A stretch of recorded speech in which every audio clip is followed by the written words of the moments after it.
pretty little woman, sexy as can be, sweet as a honey, sting like bumblebee. Say pretty little woman, sexy as can be, sweet as a honey, sting like bumblebee. It's a summertime affair and in the atmosphere. I'm a lover, attire and the clothes that she wears. Some of them run out for tires, some of them y'all don't care. Some of them shine up, some are wax up, not a sign of snare. Gotta be rolling in my crystals, got the girls them stare. This is your gear, fun as your ultimate pair. Taking care of our career, so tell the world beware, cause it's a brand new selection for your musical era. Say we say what we want and we say what we need, and we love everybody, but we do as we please. And when the weather is hot, we go fishing in the sea. We're always happy to live life, that's our philosophy. Salut à tous, aujourd'hui je vais vous montrer ce que j'estime intéressant à comprendre quand vous entreprenez un mur en pierre. Donc là il s'agit de mes fausses pierres, enfin de mes faux moellons réalisés au mortier que j'ai travaillé, sculpté. Mais donc là je vais vous montrer comment je réalise le jointage. Donc comme on peut le voir ici, tout est parfaitement nettoyé, dépoussiéré. Je l'avais fait la veille. Le temps est quand même pas forcément terrible. Il y a pas mal de gros nuages assez noirs, donc je vais essayer de me méfier. L'idée ça va être de faire le jointage le plus proprement possible pour éviter qu'il y ait des trous en fait. Donc c'est ce que je vais essayer de vous apprendre, du moins les règles de base pour pas se le rater. Voilà, donc je vais pas vous mentir, je vais pas aller vous montrer absolument toutes les étapes. Tout ce qui m'intéresse, c'est de vous montrer finalement, au début je voulais vous montrer du début à la fin, mais là j'ai envie de vous montrer le jointage. Il faut savoir que ce que je vous partage, c'est par passion. Je le dirai jamais assez, je suis pas du tout obligé de vous montrer tout ça. Moi personnellement, je fais ça uniquement pour vous faire part du plaisir que je prends à faire ces travaux. Là c'est à titre personnel. Le but c'est pas de vous vendre mon métier, tout simplement. Même si je prends beaucoup de plaisir à vous apprendre à faire les bases du métier, du béton ou autre, faut pas non plus commencer à bondir dès qu'on ne vous montre pas toutes les étapes. Après je respecte chacun pour faire ce qu'il veut sur sa chaîne. Moi le but de cette chaîne c'est pas du tout de vous montrer comment devenir maçon du jour au lendemain. Par contre je veux bien vous montrer avec grand plaisir à quel point ça peut être subtil et passionnant de réfléchir pour faire un travail qui n'est pas comme les autres et sortir de l'ordinaire tout simplement. Voilà, donc bonne vidéo à tous. Donc là clairement il faut envisager un mortier. En fait comme on peut le voir, je vais avoir une façade qui est quand même très lumineuse, avec du bois qui assombrit tout ça. Les pierres sont les pierres du coin. Vous avez bien des vidéos pour vous expliquer pourquoi les pierres sont aussi hétérogènes. C'est qu'elles sont toutes d'aspects et de couleurs différentes, et personnellement c'est comme ça que j'ai toujours adoré voir des murs en pierre. Il y a toujours un peu de briquettes, c'est bâti comme ça vient. Et il faut respecter une certaine harmonie. Ça ici, comme vous pouvez voir, c'est le vrai mur. C'est un vrai mur en bâtisse classique que j'ai fait il y a maintenant déjà au moins 2 ans. C'est pour vous expliquer un peu le raisonnement que j'ai tenu pour faire ce mur en faux moellon et en fausse briquette, en faux bois. Trouver une cohérence avec la pierre du coin.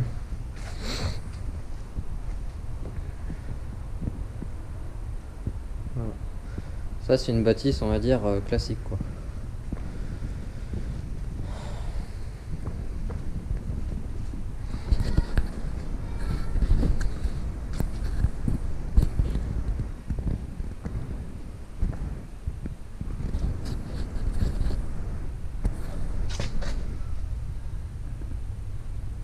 Donc moi ce que je vais faire c'est, j'ai déjà envisagé tout ça.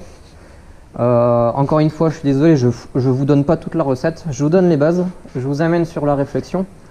Il y a bien d'autres vidéos sur lesquelles je vous explique plus en détail certaines étapes. Mais c'est surtout pour répondre à pas mal de vos questions.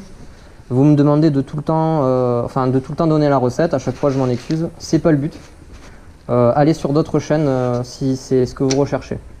Donc moi, je vais vous montrer à peu près comment je réfléchis tout ça. Je recherche un pigment qui soit en harmonie avec le reste et qui va faire ressortir mes pierres.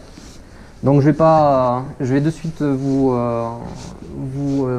faciliter la tâche. Je n'utilise pas de pigment ton pierre. Ce sera un pigment avec plusieurs composants en fait. Voilà. Ça me permet d'avoir à chaque fois des mortiers originaux. Ils sont adjuvantés. C'est avec l'expérience. Donc c'est pour avoir des mortiers qui soient onctueux, souples, très faciles à travailler avec un gros temps d'ouvrabilité. Étant donné que mon support c'est un support parpaing, ben tout simplement là on peut le voir hein, pour ceux qui n'avaient pas encore compris. Donc là on voit encore la bâtisse du parpaing de mon mur pignon. Il n'y a rien d'exceptionnel. C'est donc un ensemble qui est au ciment. Donc je vais pouvoir me permettre de faire un enduit de joint qui soit bâtard. Un enduit de joint qui soit bâtard parce que il faut toujours raisonner. Quand vous avez un support ciment, c'est complètement absurde de repartir sur un jointage qui sera 100% chaux aérienne. Honnêtement, c'est le meilleur moyen pour avoir des anomalies sur votre finition. Ça risque de fissurer, ça ne tirera pas de manière homogène.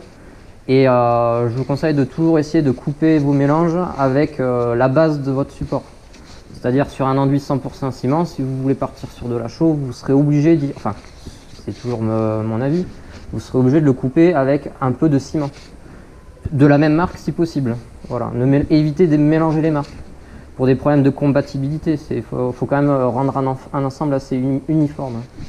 Ça vous évitera quand même pas mal de surprises. Et au final, vous remarquerez que l'ensemble tirera uniformément. Voilà, donc moi ce sera des enduits qui sont bâtardés avec de la chaux, avec du ciment blanc et encore une fois certains produits que je rajoute, mais bon, c'est rien d'exceptionnel pour tous les maçons qui peuvent connaître. Mais voilà, disons que c'est une sauce un peu perso. Donc là, le pigment, c'est un pigment que j'ai pris au hasard. Le pigment que je vais utiliser sera ailleurs. Voilà, on voit bien, c'est ça c'est un pigment, donc c'est des pigments naturels ou non. Il y a beaucoup de discussions sur les pigments naturels ou pas. Personnellement, j'ai pas l'expérience ni le recul pour vous dire si c'est bien ou pas. Moi, tout ce que je peux vous dire, c'est que j'ai jamais remarqué de grosses différences. Mis à part que certains pigments ont tendance, surtout quand vous les lissez, à vous faire des sortes de traînées assez rouges. Voilà, et ça c'est super désagréable, notamment quand vous lissez des enduits, c'est horrible.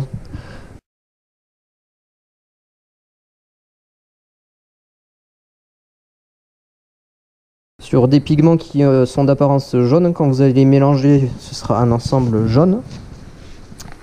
Entre le sable, les liants et le pigment, vous aurez un mortier jaune onctueux par exemple. Et quand vous allez l'écraser, tout simplement, il va vous laisser des petites traînées rouges. À l'heure actuelle, j'ai jamais trop compris comment les éviter, on a tout essayé. Certains mélangent les pigments à part, d'autres non. Moi, je les mélange en cours de route, voilà. C'est comme ça que j'ai toujours fait et ça marche très bien. Le sable, voilà, donc ça c'est du sable blanc que je couperai avec d'autres types de sable. Il faut bien comprendre que ça, on va raisonner, c'est le sable que vous allez voir un peu partout. Finalement, c'est du sable comme vous utilisez pour jointer. Bon, il est assez grossier celui-ci. On voit qu'il y a quand même quelques petites particules. Voilà. C'est un sable du coin, très fin, super intéressant à utiliser.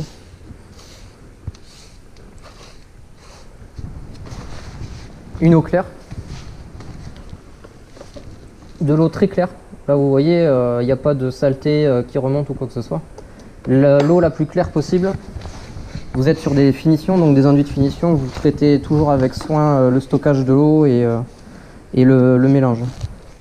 Bon bah là ça c'est mon pulvérisateur. Celui-là, je l'adore.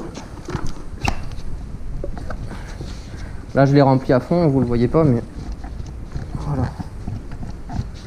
Ce qui est bien, c'est que vous pouvez avoir un jet qui est super pratique. Un trait continu, un jet continu. Ce sera pas le cas ici. Moi, c'est pour faire de la pulvérisation, pour humecter, quoi. Voilà, là, on voit que ça fait un jet super intéressant. Et là, il est bien sous pression.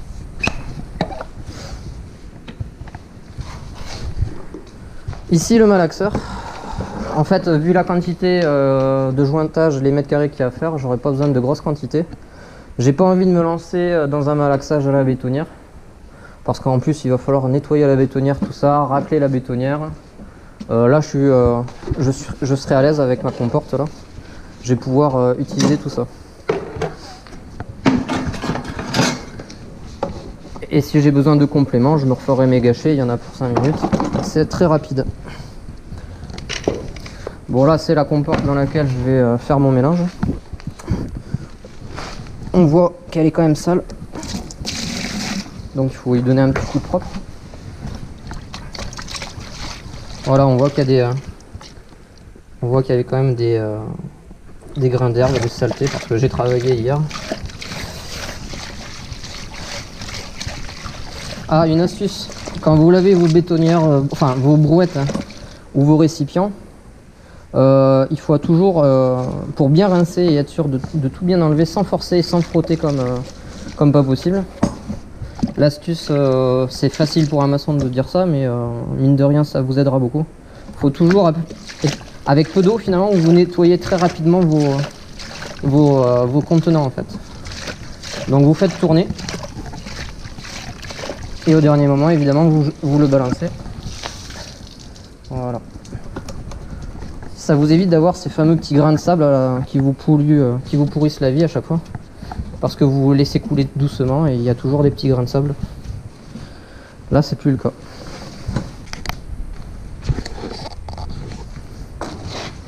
Donc les outils. Mon éternel taloche. Celle-là, je l'adore. J'adore ce taloche. Elle me suit partout. Pour moi, elle est assez essentielle. Je préfère une taloche assez large. Même si vous mettez l'équivalent d'une truelle, vous ne serez jamais embêté en fait avec ça. Elle est concave en fait. Je m'en sers pas du tout pour talocher en fait de cette taloche. Je m'en sers de platoir tout simplement. C'est pour faire mes enduits. Les petites astuces, quand vous avez une taloche qui est concave et non pas convexe, pour la rendre légèrement convexe, ce qui est primordial quand vous voulez faire des enduits talochés, il y a une astuce, c'est assez simple. C'est vous dévissez ici, là, c'est des petites vis. Il y a des petites vis ici, une ici, une ici. Vous allez récupérer ce lito, finalement, c'est un bout de bois, un lito, quoi. Il va falloir la raccourcir pour pouvoir visser en force. Il va falloir raccourcir le lito pour pouvoir visser en force ce bout de bois, de manière à ce que la taloche, elle se cintre comme ça. Voilà. La vis va vous permettre de la cintrer. Et là, à partir de là, vous obtiendrez de quoi talocher convenablement. Bon, c'était pour l'anecdote. Hein. Ici, ce sera pas nécessaire. Donc, la langue de chat. La truelle. Voilà. Donc, je me servirai quasiment pas de cette truelle. Je vais faire exclusivement avec la taloche, avec la langue de chat.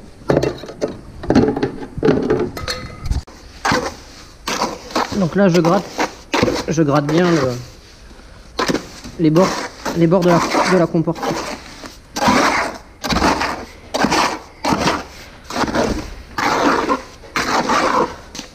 Bon alors, le mortier, il est bon là. Je redonne un petit coup de molassage.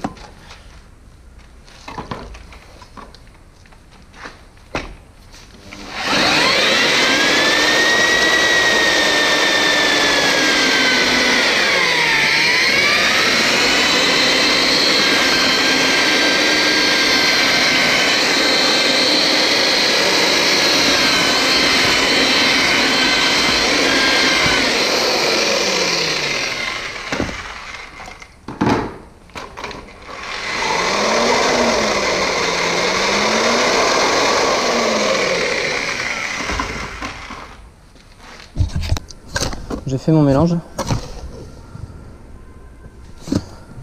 Il a une superbe couleur. Comme on voit, il est ferme. Enfin, il est mou mais pas liquide. Il est mou. Je dirais même il est... Regardez. Hein. J'ai juste posé ma taloche. Voilà. Je sais pas si ça peut vous parler. Il reste quand même très ferme. Il n'est pas liquide, il se tient bien. Voilà. Il a une excellente tenue. J'ai pas triché au niveau des quantités d'eau. J'ai tout respecté pour avoir un mortier le plus exact possible. Je me suis noté mes dosages. La préparation du support va être invariable. Je fais des petites quantités pour éviter d'avoir à remettre de l'eau, pour éviter des nuances. Je veux pouvoir garder un mortier qui soit constamment à cette consistance. Voilà, je vais pouvoir démarrer.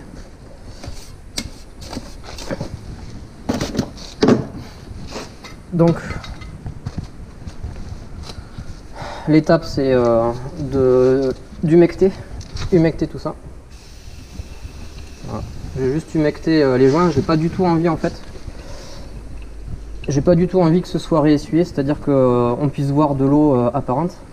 Moi tout ce que je veux c'est que le mortier il adhère bien. Il adhère bien autour de mes pierres.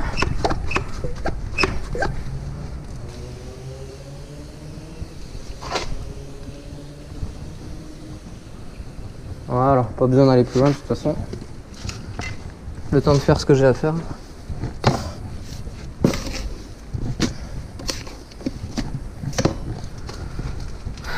Bon alors c'est là où tout va se jouer. Il va falloir viser juste. Et c'est pas forcément facile en fonction des positions basses.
Ouais, là comme on le voit, je mets juste un petit carton parce que ça m'énerve de voir le mortier tomber par terre. Et on m'a appris le métier comme ça. On évite de faire tomber le mortier par terre.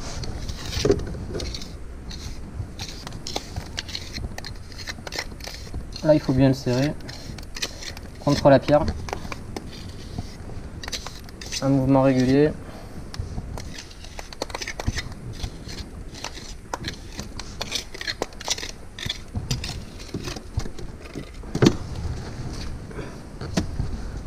Là, j'arrive pas à le serrer, il en manque.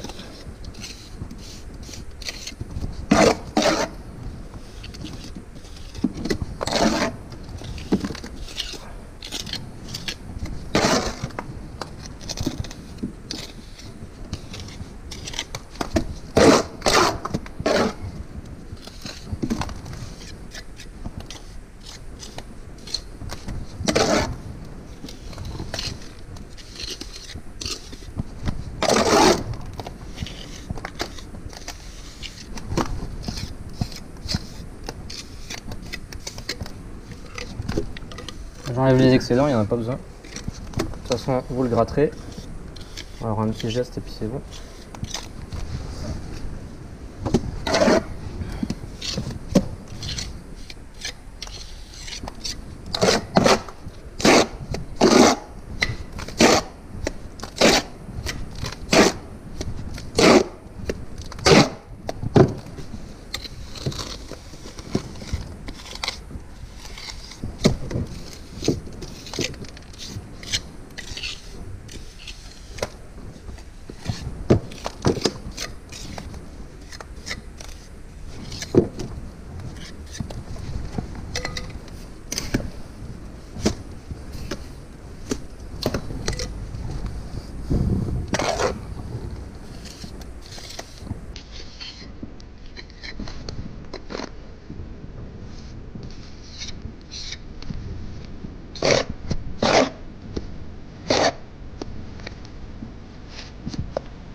récupère ce qui tombe.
Donc vous pouvez faire à cul de truelle comme je fais là. Ça dépend des situations. Là vous voyez, je fais un peu comme je le ressens.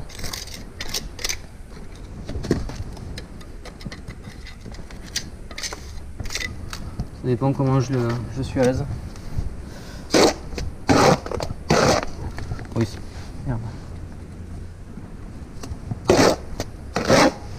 Ici, je suis pas forcément obligé de le faire puisqu'après je vais avoir des enduits de finition.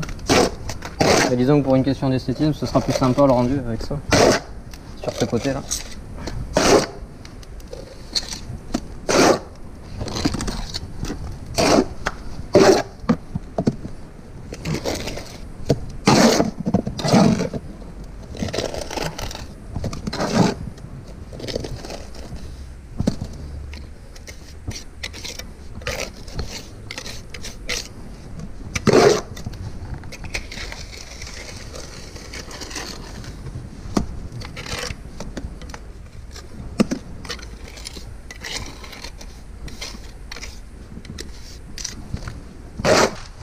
Donc si on regarde bien, j'ai fait en sorte qu'il y ait un minimum de trous. J'ai des passages estruels qui sont réguliers. J'ai une épaisseur de joint assez constante. Mes joints sont quand même très creux et au jugé, je respecte toujours l'idée que j'ai un minimum de joints et il faut surtout pas qu'au grattage, je retombe sur le gris du parfum, enfin du ciment quoi. Voilà. Donc en fait, vous n'êtes pas obligé de vous appliquer à faire un joli truc là pour éviter ces genres de vagues. Pour éviter ce genre de vagues, vous n'êtes pas obligé. Ça, vous n'êtes pas du tout obligé. Par contre, ça va vous faciliter la tâche lorsque vous passerez la brosse métallique, tout simplement.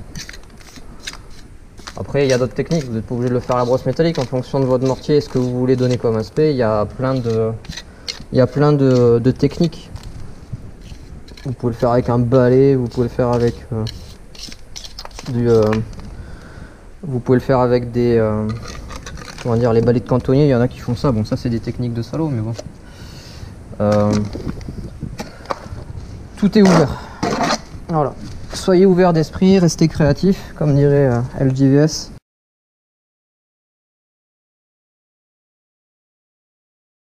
Surtout, restez créatifs. C'est vraiment le but de mes vidéos. N'hésitez pas à donner des retours sur vos propres retours, vos sauces perso, s'il y en a qui eux préfèrent se lâcher et les donner en commentaire.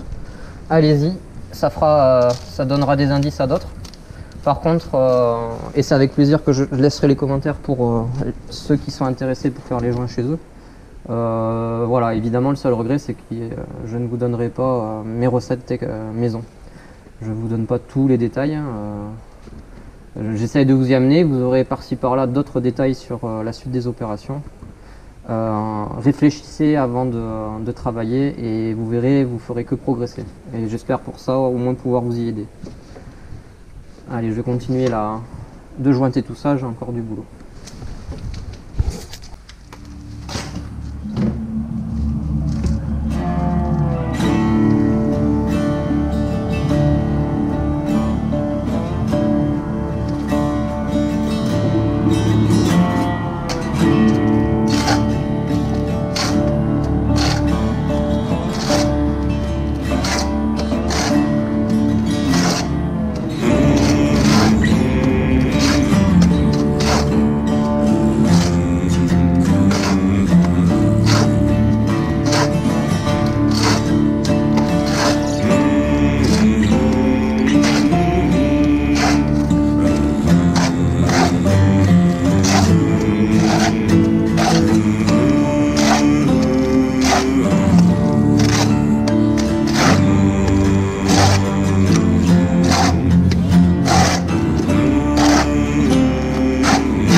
Un petit message important aussi que je voulais passer au travers de toutes ces vidéos.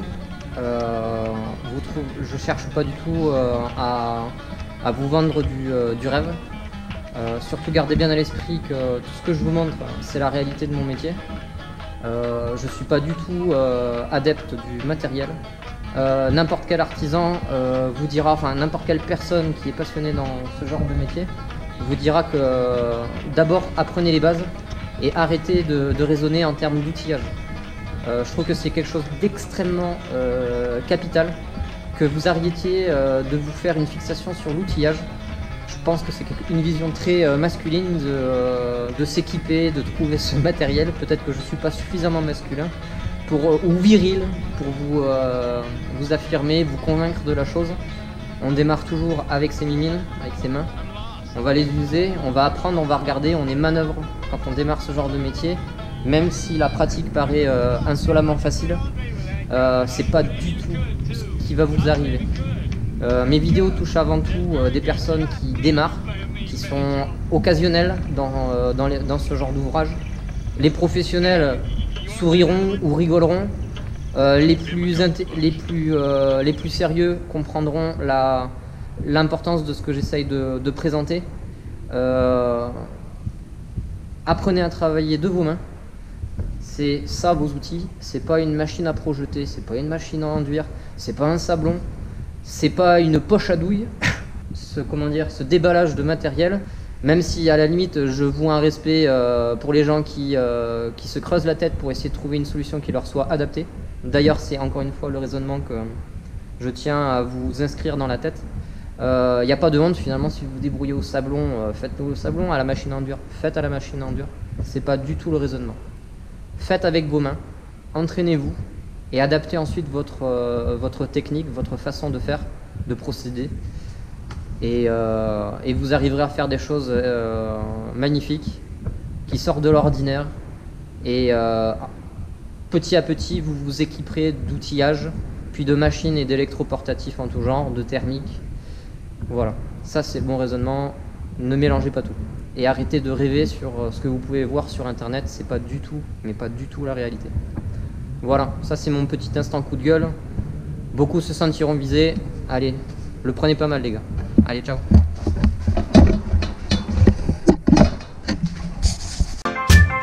Now if a daddy's rich, take her out for a meal. And if a daddy's poor, just to do as you feel. Speeding down the lane, even though the speed limit is 25.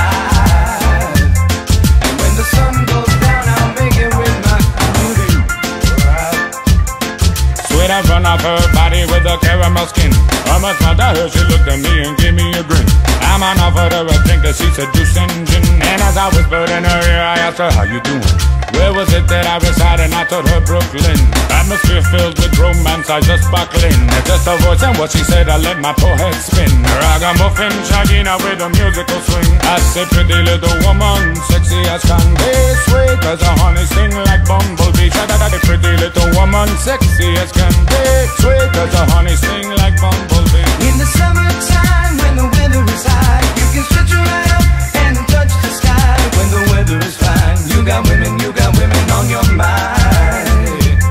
I'm gonna drive and ride and sing now what I can find.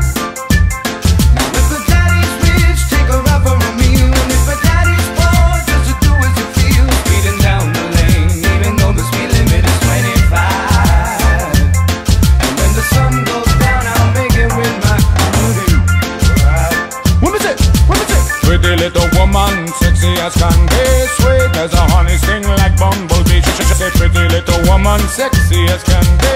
Sweet as a honey sting like bumblebee. It's the summertime affair and in the atmosphere. I'm a lover, attire and the clothes that she wear. Some of them run off the tire, some of the y'all don't care. Some of them shine up, some will wax up, not a sign of snare. Gotta be rolling in my crystals, got the girls them stare. This is Shaggy and Rayvon as your ultimate pair. Taking care of our career, so tell the world beware. Cause it's a brand new selection for your musical In era. the summertime.